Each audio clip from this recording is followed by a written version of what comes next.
time for your starts and sits for week number 2 for CBS Local Sports. I'm Jamie Eisenberg. That's Dave Richard. That's Heath Cummings.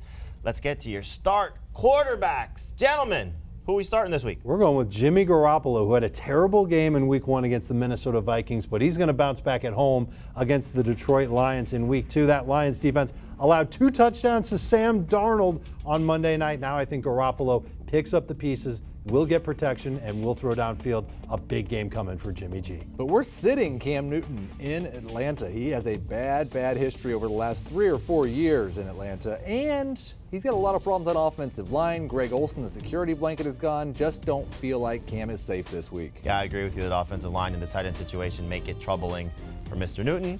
What's also troubling is if you don't have Devontae Freeman, but that could be a good thing for Tevin Coleman. He were starting him at running back. Not a great matchup against Carolina, but he should get a large majority of the touches for the Falcons.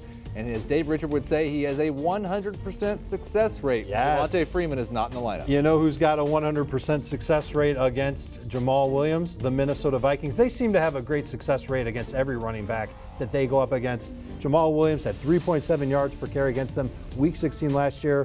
And they allowed 3.6 yards per carry to everybody last year and 3.7 in week 1. This Vikings defense is good. The Packers offense is in for a long day. We move now to wide receivers. No Carson Wentz. No Alshon Jeffrey. No worries because of this guy. Nelson Aguilar for the Philadelphia Eagles had 10 targets, 8 catches last week. He didn't do anything good with them once he had them, but this is a different story. Much easier matchup for him.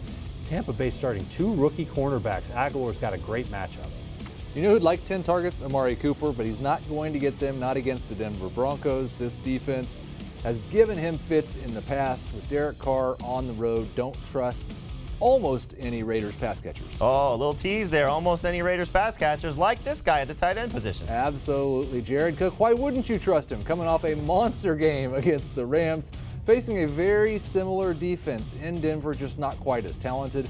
This defense will funnel targets to the tight end. Cook will take advantage in week 2. I can give you about 8 years worth of data why you shouldn't trust Jared Cook, but I like the call anyway, Heath. The guy that I'm nervous about is Kyle Rudolph. Had just 2 targets last week.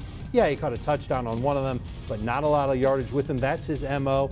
Difficult matchup against those safeties in Green Bay. I would try and get away from him. Touchdown or bust to help your fantasy team. If he scores, you'll be in great shape. If he doesn't, well, hopefully you still win anyway. This has been your starts and sits for CBS Local Sports.